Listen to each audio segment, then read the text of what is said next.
오랜만에 이제 현장 재배 거의 넉달 된, 그쵸, 겨우내, 그쵸, 겨우내 그랬으니까 잘 적응이 안 되는 그런 상황인데. 아니, 어제도 전도사님이랑도 통화하면서도 그랬거든요. 잘 적응이 안 된다고.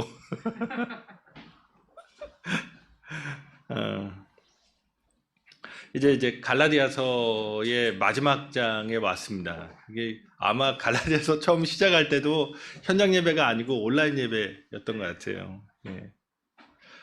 좀 설명도 드리고 했어야 되는데, 어쨌든 예수님께서 우리에게 가르쳐 주신 하나님의 나라가 정말 그 당시도 그렇지만 오늘날에도 깨달으면 정말 멋지지 않나. 정말 이게 사람의 생각으로 이렇게 생각할 수 있을까 할 정도의 그 놀라움을 줍니다. 근데 이제 오늘 아침에 이제 일어나자마자 주보를 이제 살펴봤는데 주보에 본문이 두 개가 나오더라고요. 이제 그 보니까 그 여기 갈라디아서 우리 본문 나오고 그 밑에 누가복음 10장 25절에 37절에 예수님께서 그 선한 사마리아인의 비유를 말씀하신 거죠. 그럼 누가 내 이웃이냐 뭐 이렇게 질문하신 그 내용이 나오길래 진짜 기가 막히다. 이게 오늘 설교 본문에 있거든요. 뭐냐면 예수님의 누가복음 비유에서 가장 많은 사람들이 얘기하는 게 탕자의 비유입니다. 그 탕자는 진짜 지가 잘못해서, 지가 의도적으로 잘못해서 그렇게 죄 가운데 빠진 거고, 그런데 회복돼야 된다는 얘기고요. 오늘 이 그 선한 사마리아인의 비유는 이 사람이 잘못한 게 없잖아요. 강도를 만난 거예요.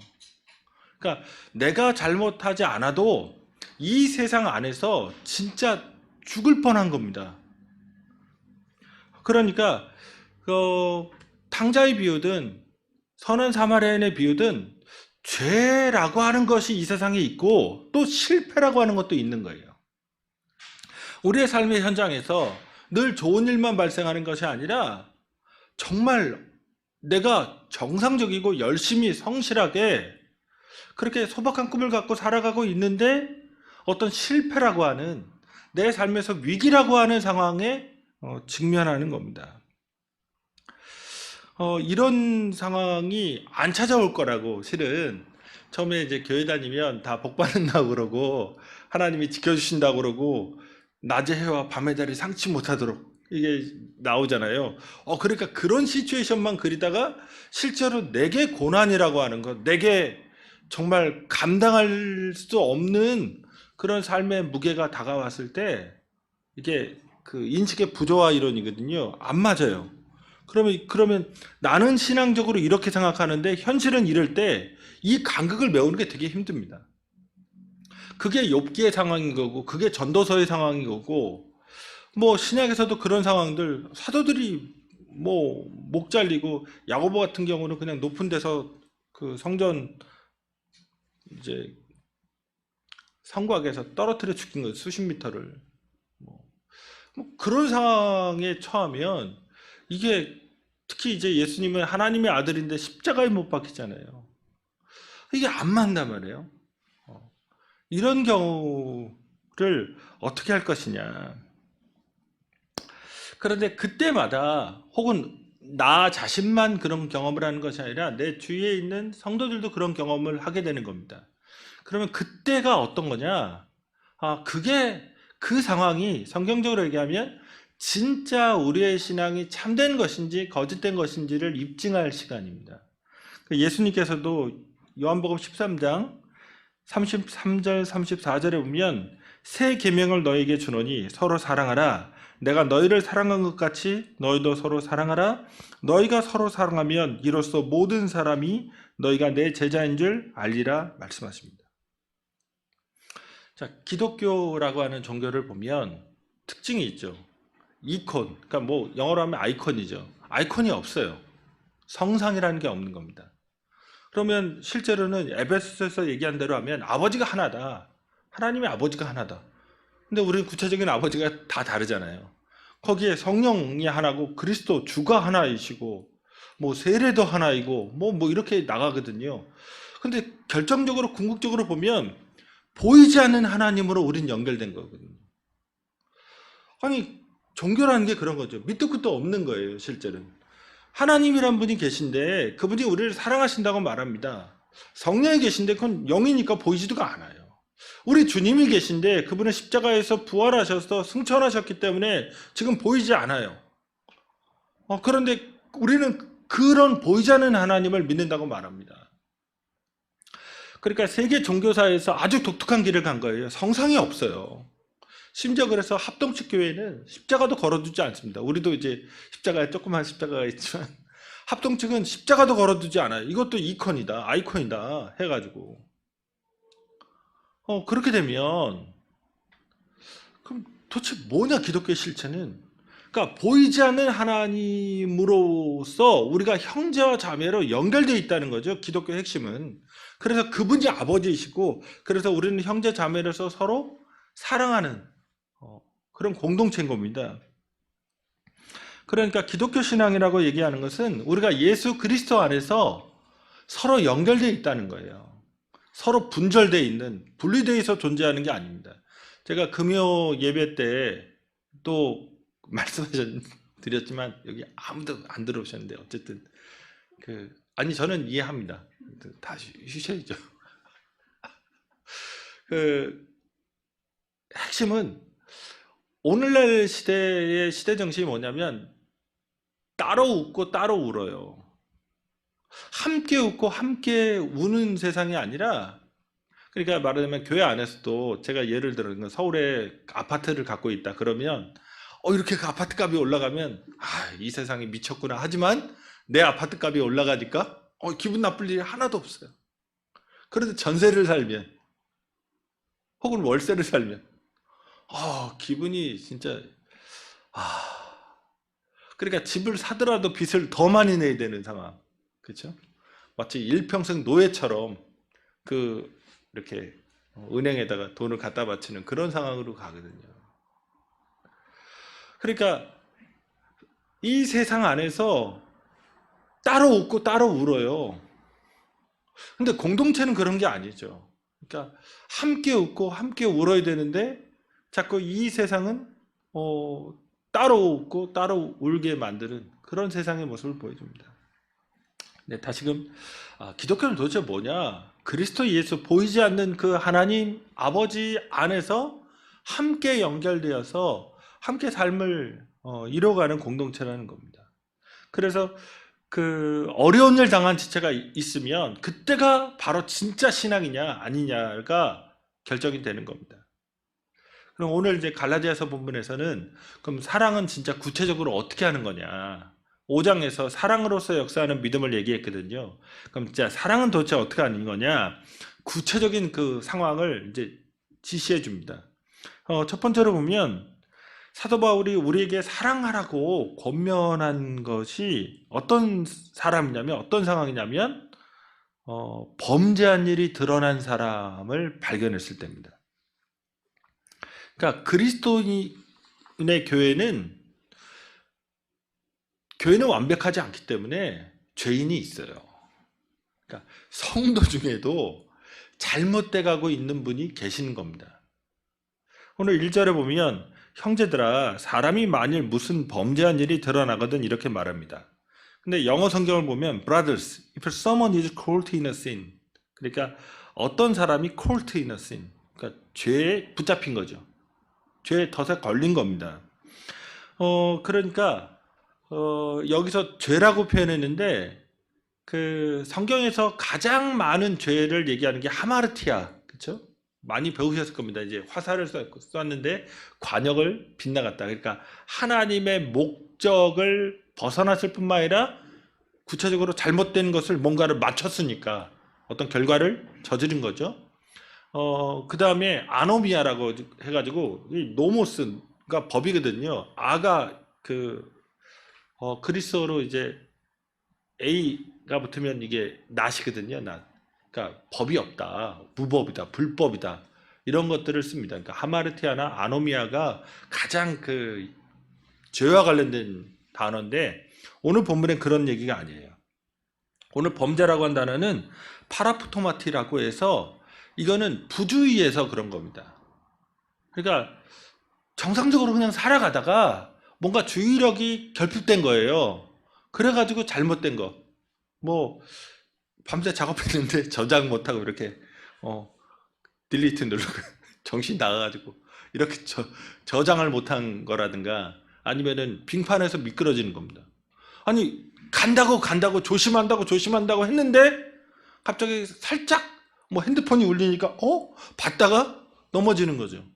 그런 상황이 있다는 거예요. 그러니까 이게 의도해서 내가 진짜 죄를 지어야겠다 마음 먹고 죄를 짓는 게 아니에요. 제가 어떤 비유로 말씀드릴까 하다가 옛날에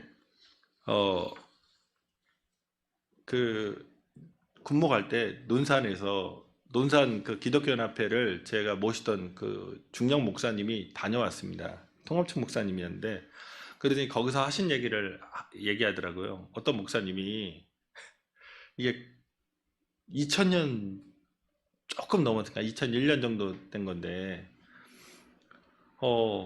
컴퓨터에 그 당시에 컴퓨터에 야동이죠.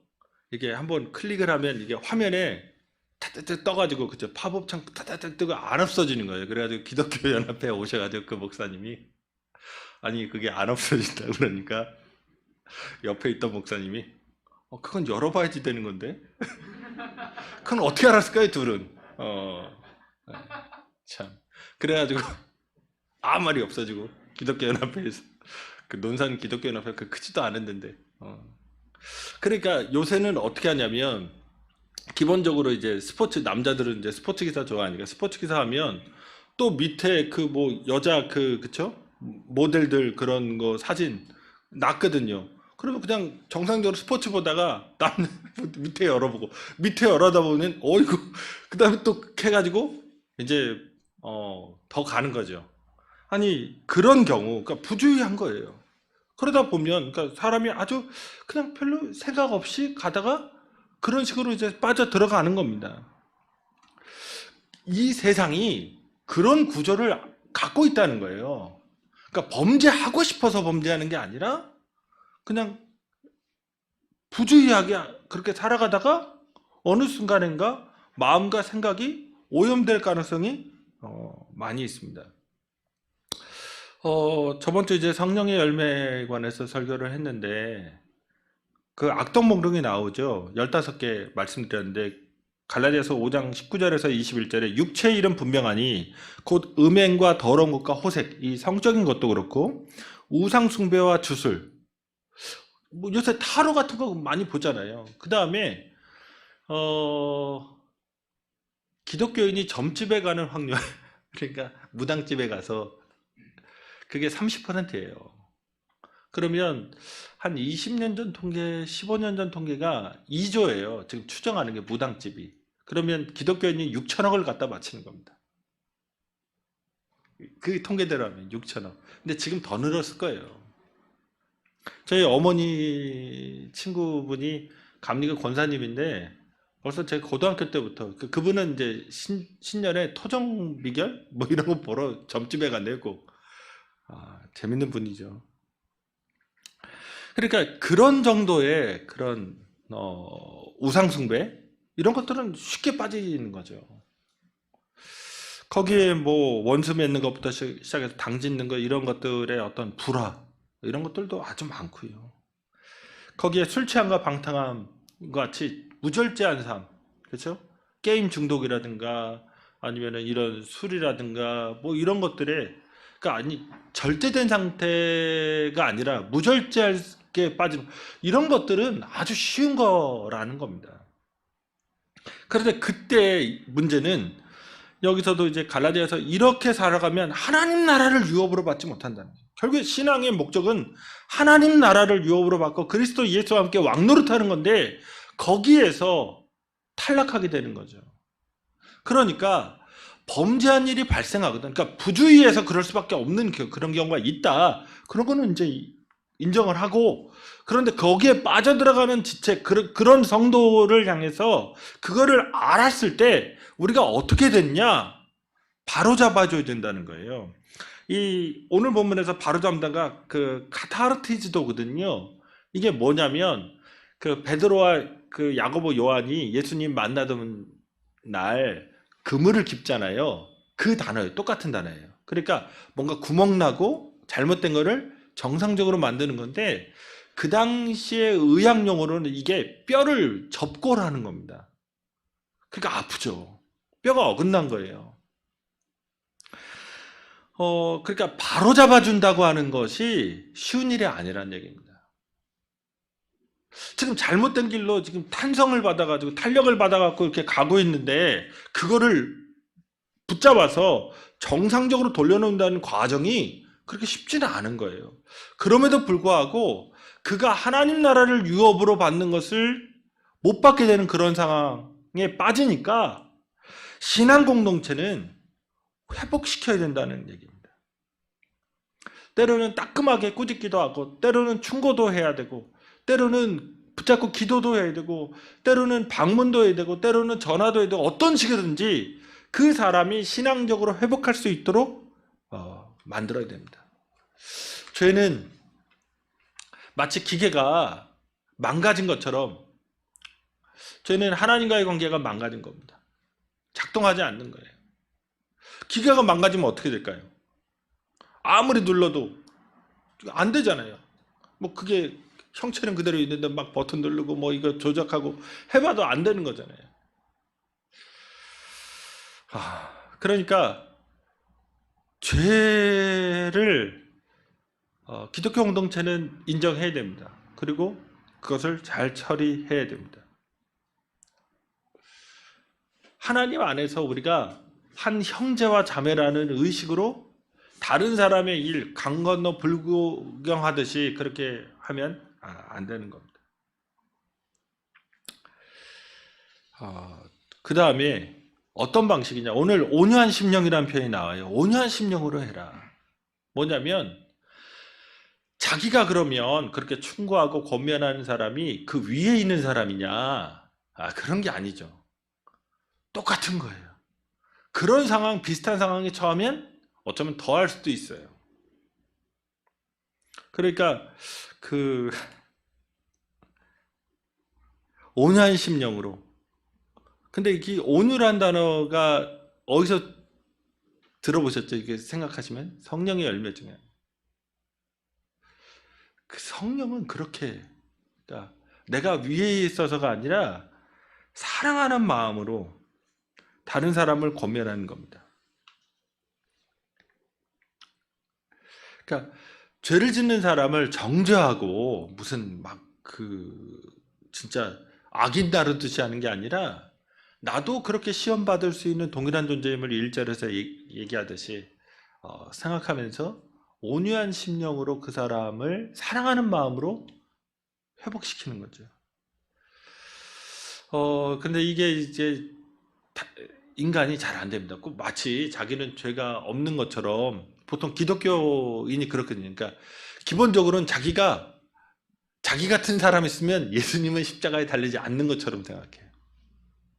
아니, 나 때문에 죽은 거거든요. 나 때문에 돌아가신 건데, 실제로는 우리는 오래 교회에 다닐수록 나 때문에 죽지 않은 것 같아요. 저 인간 때문에 죽은 거고, 이 세상 때문에 자세히 봐야되면 죄가 다른 것에 있는 것이 아니라 내 안에 있는 거예요. 실은 내가 그것에 반응한 거죠. 아무리 던져준들 본능이 그렇게 역사하지 않는다면 그걸 물리가 없잖아요. 동물을 잡는 방법도 아주 간단하거든요. 뭐 여러 가지 비유가 있지만, 호리병 박에다 아프리카에서 원숭이 잡는 방법인데, 원숭이가 야생에서 배고프니까 이 곡물의 냄새를 기가 막히게 맡고 오죠. 그러면 호리병 박에다가 원숭이 손이 들어갈 정도의 그런 구멍을 뚫는 거예요. 그 안에 땅콩 같은 거 채워놓고. 그러면 이 원숭이가 집어넣죠. 집어넣는데 주먹으로 잡았잖아요. 놔야 되는데 못 넣는 거예요. 먹어야 되겠다는 그 일념으로. 그리고 사람한테 잡혀갖고 이제, 그리고 일평생 고생하시는 거죠. 뭔가 반응한 거예요. 본능이 그걸 놓지 못해요. 그러니까 우리의 죄도 마찬가지입니다. 우리 안에 그런 습성이 있으니까 세상적 조건과 마주친 거죠. 그게 부응하고 상응하니까 뭔가 이제 역사가 나타나는 거예요. 우리도 그와 같을 수 있다는 걸 생각해야 됩니다. 우리도 그렇게 무너질 수 있다는 거를. 그래서 그 미국이나 혹은 뭐 이런 상황에서 가장 많이 얘기하는 집단이 있어요. 이 온유한 심령으로 다른 사람을 이해하면서 이렇게 회복시키는, 그게 AA인데 뭐냐면 알코올릭스 어나니머스예요. 그러니까 익명의 알코올 중독자 모임. 알코올 중독에 빠졌던 사람은 알코올 중독이라는 것이 얼마나 무서운 거 알아요. 그리고 그걸 참았고 1년 참았고 2년 참았고 3년 참았는데 어느 순간 맥주 광고 하나 여름에 꿀꺽꿀꺽 넘기는 거 보는 순간 그래가지고 또 마음속으로 생각하고 편의점 가가지고 몰래 홀짝 다 마시다가 아니 또 그래가지고 또 막 알아요. 그러니까 그 모임, 그 심리상담 모임 가면 당신 무너질 수 있다 안다. 겸손하고 온유하게 섬겨주는 거. 그러니까 오늘 교회가 그 죄인을 상대할 때, 그 잘못된 사람들을 상대할 때 정죄와 비난이 아니라 온유한 심령으로 회복시켜야 된다.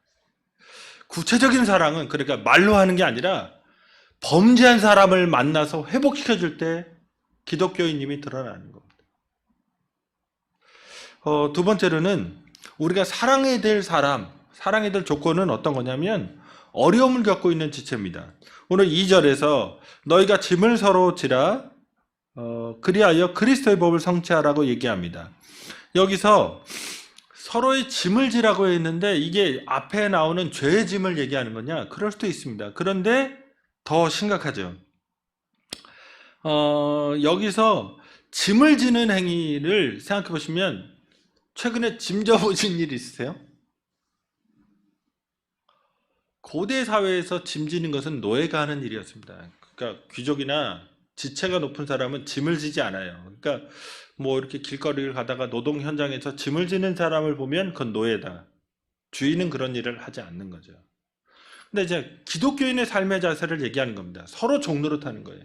서로 그래서 짐을 져주는 겁니다. 근데 여기서 언급한 짐이 뭐냐면 우리 그 성경도 각주를 달았어요. 무거운 짐이라고 하는. 헬라어로 바로스입니다. 이거는 감당할 수 없는 짐이에요. 제가 웬만한 짐은 그러니까 성인 남성이니까 뭔가 나를 수 있죠. 그런데 피아노를 혼자 옮길 수 있을까요? 못 옮기죠. 아무리 용을 써도 안 되는 거예요. 그런 짐을 얘기하는 겁니다. 그러니까 인생을 살아갈 때 내 개인으로는 감당할 수 없는 짐을 만나는 거예요. 무거운 짐을. 자, 허리가 휘어질 정도가 아니라 허리가 휘어져도 안 되는 그런 무거운 짐을 인생에서 경험합니다. 사도 바울은 그런 것을 얘기한 거예요. 그런데 그런 짐을 뭐 성도 중에 누군가 지고 있다면 그걸 함께 져야 된다. 가볍게 해줘야 된다. 그게 노예의 모습으로 함께. 그렇게 어려운 것을 감당하는 것이 기독교 공동체라는 얘기입니다. 그게 사랑인 거죠. 말로만 우리가 뭐 사랑해야 된다. 성령의 열매는 사랑이다. 말하면서 그런 일을 경험하는 것을 보면서 눈을 감는다. 외면한다. 이것은 성령이 역사하지 않는 겁니다. 정확하게 얘기하면. 신학적으로 얘기하면. 그건 진짜 주여 주여 하는 자가 되는 거고 그러다가는 천국의 유업을 못 받는 겁니다. 그러니까 21세기 서울이라고 하는 혹은 서울의 위성도시라고 하는 곳에 우리가 살아가면서 질병에 걸릴 수도 있고 실직할 수도 있고 혹은 사고를 당할 수도 있고 혹은 뭐 여러 가지 심리적인 압박감이나 뭐 외로움이나 뭐 여러 가지 일들을 경험할 수 있다는 거예요. 그런 면에 있어서 우리가 공동체적으로 대응을 해야 됩니다. 그래서 서로의 짐을 져서 서로가 서로에게 종노릇하여서 그리스도의 법을 오늘 성취하라고 말합니다. 자, 여기서 그리스도의 법을 한번 생각을 해보시면요. 예수님께서 마태복음 22장 37절에서 40절에서 하나님의 율법을 이렇게 요약하셨거든요. 내 마음을 다하고 목숨을 다하고 뜻을 다하여 주 너의 하나님을 사랑하라 하셨으니 이것이 크고 첫째 되는 계명이요 둘째도 그와 같으니 내 이웃을 내 자신같이 사랑하라 하셨으니 이 두 계명이 온 율법과 선지자의 강령이라. 그러니까 예수님이 요약하시기를 구약의 모세의 율법은 핵심 뭐냐? 하나님 사랑, 이웃 사랑, 사랑이다. 본인도 아까 요한복음 13장 얘기했지만 내가 너희를 사랑같이 사랑하라. 이게 내가 새 계명을 준다. 자, 모세의 율법도 사랑, 예수의 가르침과 삶도 사랑, 그 다음에 성령의 열매도 사랑. 뭘까요? 성경에 신약 성경을 읽으면서 사랑을 빼면 뭐가 남을까요? 없어요. 그냥 기독교는 사랑인 겁니다. 그러니까 오늘 그 사랑을 얘기하면서 다른 사람, 특히 어려운 일을 만난 사람, 지금 감당할 수 없는 삶의 무게에 휘청거리고 있는 사람을 만났는데 공동체가 손을 놔버린다. 뭐 아무 그런 반응이 없다. 이거 거짓말. 이건 거짓말이에요. 유명한 그 인류학자죠. 돌아가셨는데 마가렛 미드라고 하는 분이 계십니다. 그러니까 이제 세계 언어의 한 30%가 어디 있냐면 그 파푸아뉴기니예요. 파푸아뉴기니가 이게 되게 재밌는 섬이에요. 나중에 한번 연구를 해보세요. 되게 재밌는 곳이. 그러니까 그 밀림에 부족마다 언어가 달라요. 그래가지고 그 세계 언어에 뭐 30% 뭐 이렇게 몰려 있어요. 그 섬 하나에. 근데 여기에서 뭐 인류학자들이 그래서 많이 연구하거든요. 근데 이제 마가렛 미드도 그 유명한 그 여성 인류학자죠. 근데 그 학생, 그 교수니까 질문했어요. 인류의 문명, 시빌라이제이션의 흔적, 최초의 흔적이 뭐냐? 그러니까 이게 발견되면, 이게 나타나면 인간이 진짜 인간답다. 야만이 아니라 인간이 인간다움이라고 하는 것의 흔적이 무엇이냐? 그러면 이제 그 이런 거거든요. 그 별거 아닌 것 같은데 바늘이 발견됐다. 그게 뭐가 그 대단할 것 같으세요? 바늘은 인간이 옷을 입었다는 얘기잖아요. 옷은 도대체 뭘까요? 옷을 입음으로써 인간은 위도를 극복했습니다. 추운 데서 살 수 있었던 거예요. 인간이 에스키모까지 갈 수 있었던 거예요. 그러니까 북극까지. 그건 옷이죠. 그러니까 따뜻한데 옷이 없는 지역에서 그냥 밀림에서밖에 살 수 없었다면 이제 바늘이라고 하는 게 의미하는 건 인간이 드디어 위도를 극복하는 겁니다. 추운 데까지 갈 수 있어요. 그 다음에 또 하나 많이 얘기하는 게 쟁기입니다. 쟁기가 뭐 대단한 걸까? 생각하시면 쟁기가 정착 문화의 상징입니다. 예를 들어 화전이라고 하면 그냥 불질러 버리는 거죠. 그렇죠? 그래서 그 나무에서 나오는 그런 성분으로 몇 년은 농사 지을 수 있지만 그게 닿으면 어떻게 되죠? 다른 데 가야죠. 그런데 쟁기는 그 표토하고 이 심층에 있는 거를 토양을 바꿔버리는 거죠. 그러면 움직이지 않아도 됩니다. 그러니까 쟁기의 발견은 화전에서 정착으로의 변화를 가져온 거예요. 땅을 깊게 파면 된다. 땅을 바꿔놓으면 된다. 아래 위를. 그러니까 인류 그런 문명의 상징이거든요. 그렇죠? 토기라든가 이제 저장했구나. 뭔가 먹을 게 많아졌네 이런 생각. 그런데 그런 거 얘기한 게 아니에요. 마가렛 미드는. 문명의 상징이 뭐냐? 부러진 대퇴고를 얘기했어요. 그러니까 고대 사회, 특히 이제 구석기 사회 같은 데는 멧돼지 같은 거 만났다고 생각하시면 어디를 공격할까요? 사람이 직립보유 하니까 여기를 받는 거죠. 야생동물이. 그러니까 대퇴골이 부러지는 겁니다. 네안데르탈인의 골격은 거의 다 부러진 게 있어요. 왜냐하면 맘모스라든가 뭐 이런 멧돼지를 사냥하다가 근접거리에서 돌로 때려야 되는데 맞는 거죠. 그러니까 부러져요. 그런데 문명의 상징이 왜 대퇴골이냐? 그러면 야생 상태에서 배고프니까 사냥한 거거든요. 근데 골절은 최소한 몇 개월 걸리잖아요. 그쵸? 2달 이상. 그러면 식인, 카니발리즘, 잡아먹어야죠. 얘 때문에 오히려 죽을 수 있거든요. 얘 밥 먹이다가는 우리도 위험해지잖아요. 그런데 그 부러진 대퇴골이 붙을도록 돌봐진 거죠. 이게 인간다움이라는 거예요.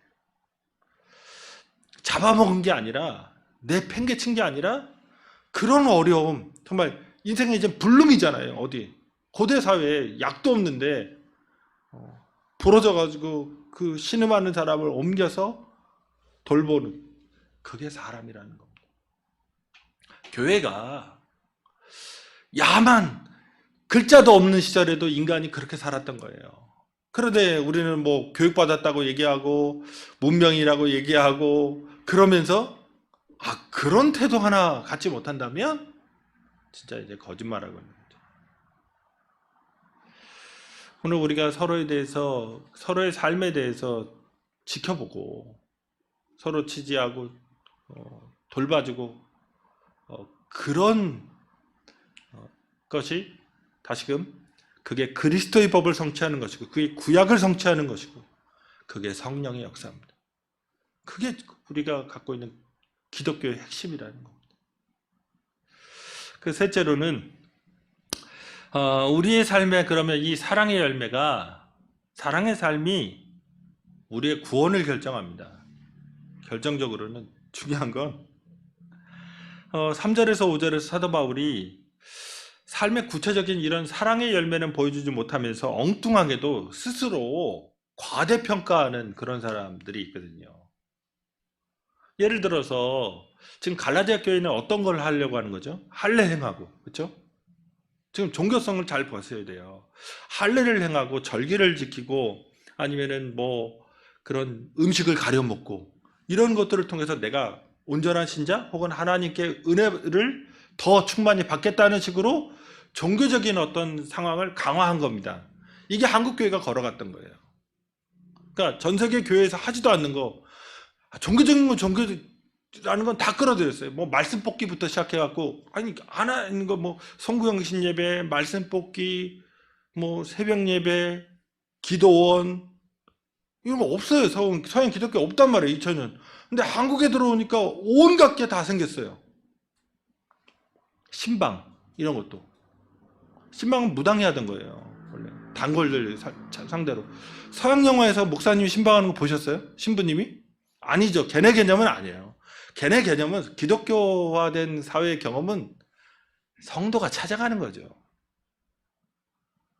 아니 그렇죠. 성도가 상담하러 찾아가는 거지. 자기가 어려우니까 찾아가지. 그 랍비도 마찬가지예요. 권위 있는 자가 어떻게 그쵸? 권위 있는 자가 찾아가고 이런 거 안 한단 말이에요. 뭐 기독교야 뭐 그런 거 안 하니까 그렇지만 기본적으로 신방이라는 구조도 이건 무당이 하던 겁니다. 한국 사회에서. 그걸 이제 목사가 하는 거죠. 우리는 또 다르게 하면 되니까. 어쨌든 안 하던 거를 깔아놨단 말이에요. 한국 교회라는 게. 그러니까 아주 특별해요. 특이한 모양이에요. 특이해요. 그런 게 아닙니다. 지금 계속적으로 강조 말씀드리지만 예수의 반성전 사상, 엔타이 템플, 그러니까 성전에 대해서 반대예요. 무너질 거라고 예언하잖아요. 그러니까 그 성전 안에 모든 종교성이 집약되어 있는 겁니다. 거기서 기도도 이루어졌고 모임도 이루어졌고 거기에 거룩한 제사장들하고 성직자들이 알라리, 그렇죠. 그 깔려가지고 그 기라성 같은 그 대제사장 막 지금으로 말하면 사진들이 막 있고 그분들의 뭐 바쳤던 논문집 막 그런 것들이 있을 거 아니에요. 다 부셔야 됩니다. 그리고 딱 하나, 예수의 십자가. 하나님이 우리에게 보여준 건 그거밖에 없다는 거예요. 사랑. 우리의 종교성은 무슨 종교화가 아닙니다. 뭐 예배가 대면 예배야 되냐, 이게 무슨 뭐 그런 문제도 아니에요. 진짜 우리는 사랑하고 살고 있느냐. 우리가 주님 말씀대로 그렇게 사랑으로, 가족도 마찬가지고. 가족이 의외로 사랑하기에 취약한 구조예요. 제가 살아봐도 이게 가까운 데서 보면 허물이 그렇게 드러나잖아요. 그렇죠? 그러니까 그 가족 안에서 사랑을, 내가 희생적 사랑을 살아갈 수 있겠냐. 오히려 더 잘 알기 때문에 안 된다니까요, 잘. 그 직장 동료, 막 그런 것들. 그런데 그 사랑 안에서 그 사랑을 할 때 구원이 결정되는 겁니다. 예를 들어 마태복음 25장에도 오른편의 양, 왼편의 염소, 이것도 뭐냐? 정말 우리가 생각할 때는 예배 잘 참석했는지, 그러니까 주일 성수 여부, 아니면은 80%는 교회에 나왔는지, 그 주일에 뭐 이런 기준으로 갈 것 같은데 그런 거 없어요. 옥에 갇혔을 때, 뭐 배고팠을 때, 목말랐을 때, 헐벗었을 때 찾아봐줘. 가난한 자에 대해서, 어려운 사람에 대해서 어떤 태도를 취해봤느냐? 진짜 한번 실천해봤느냐? 이 문제가 우리의 구원의 문제라는 거예요. 거기서 쫓겨나잖아요. 마찬가지입니다. 갈라디아서도 얘기하는 거예요. 오늘 5절에서 그냥 각자 자기 짐을 지라고 얘기합니다. 각각 자기의 짐을 질 것이다. 근데 앞에는 서로 짐을 져주라고 했잖아요. 근데 이게 헬라어 단어가 달라요. 여기는 그 포르테온이라 가지고 배낭 같은 겁니다. 그러니까 인생에 무게가 있어요. 내가 짊어질 삶의 무게는 내가 짊어진다는 거예요. 그런데 아까 바로스, 진짜 엄청난 무게는 각자 서로 같이 져야 돼요. 그러면서 자기 자신을 살피고 자랑하지 않는 삶을 얘기하는 겁니다. 때로 이런 거예요. 나는 뭐 좋은 집안에 어느 정도 그냥 안정된 집안에 태어나서 교육도 그런 대로 잘 받고 친척들도 다 그런 대로 웬만큼 사회적 기능을 하시는 분들이고, 그러니까 뭐 또 범죄에 대한 그런 충동이라든가 이런 것도 별로 없어요. 근데 또 다른 사람은 또 달라요. 그러면 내가 마치 그 사람보다 위에 있거나 혹은 뭐 더 고상하거나 더 나은 사람이거나 그 다른 레벨의 사람이라고 생각할 수 있는데 그렇지 않다는 겁니다. 누가복음 12장 48절에서 예수님께서 무릇 많이 받은 자에게는 많이 요구할 것이요 많이 맡은 자에게는 많이 달라 할 것이니라.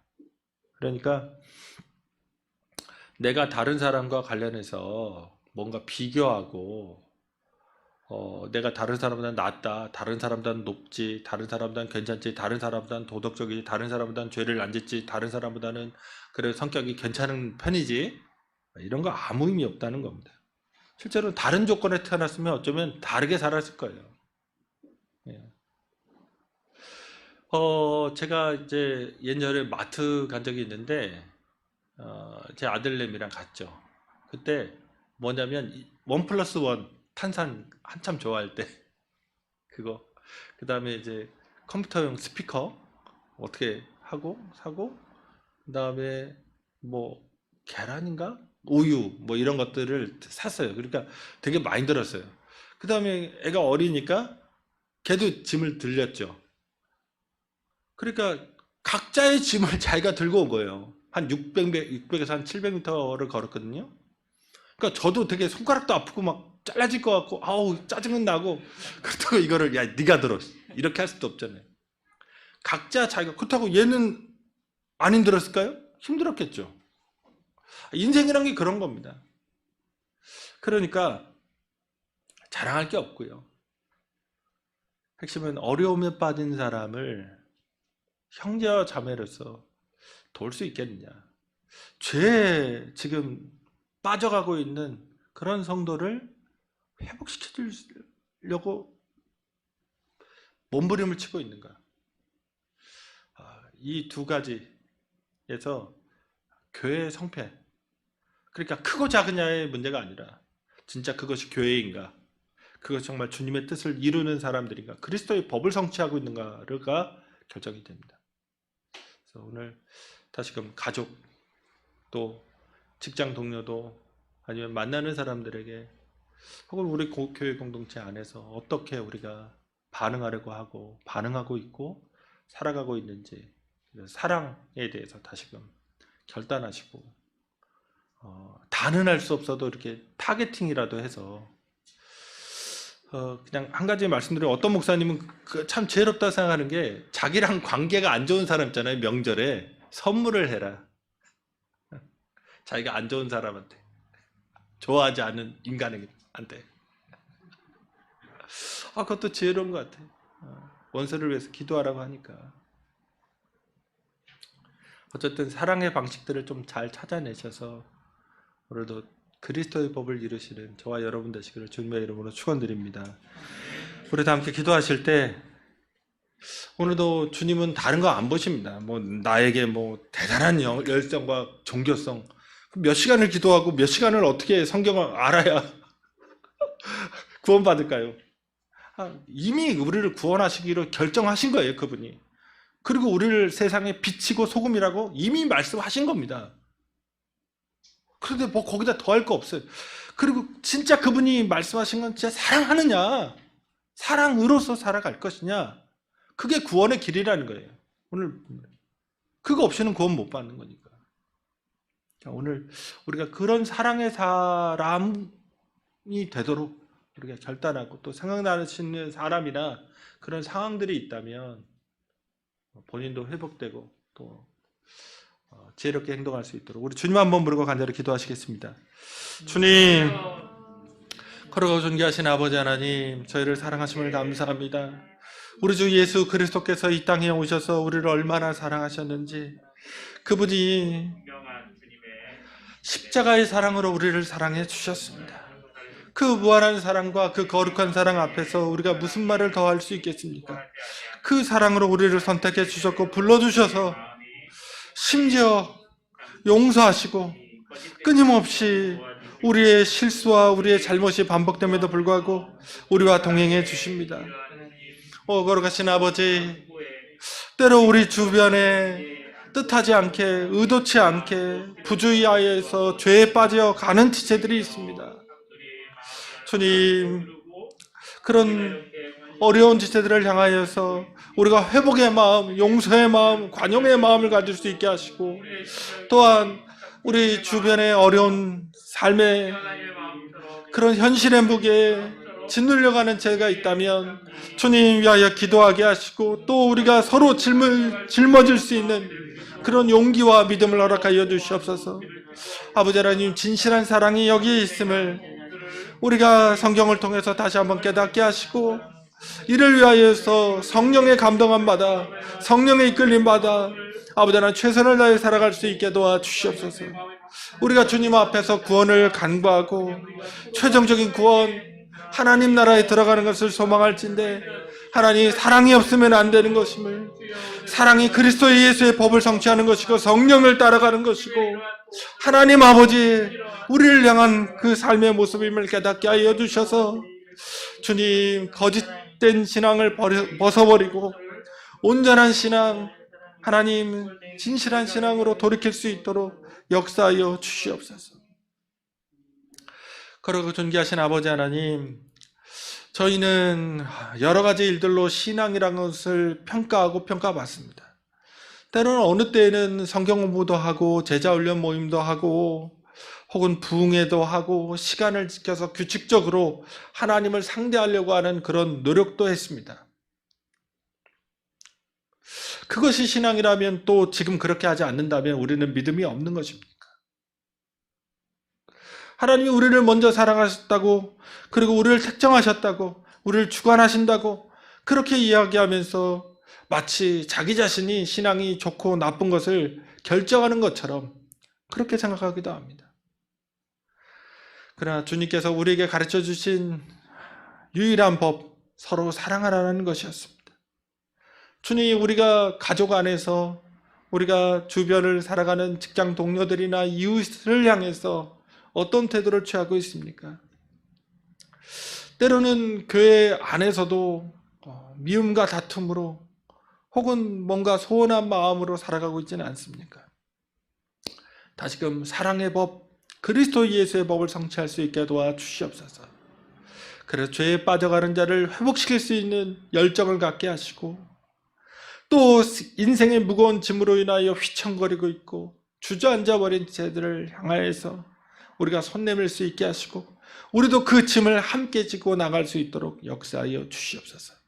그래서 우리 주님의 교회 한 사람 한 사람이 그리스도 예수의 법을 성취하고 성령을 따라 성령의 열매 맺으며 하나님이 예비하신 그 구원의 복을 누리며 살아갈 수 있도록 역사하여 주시옵소서.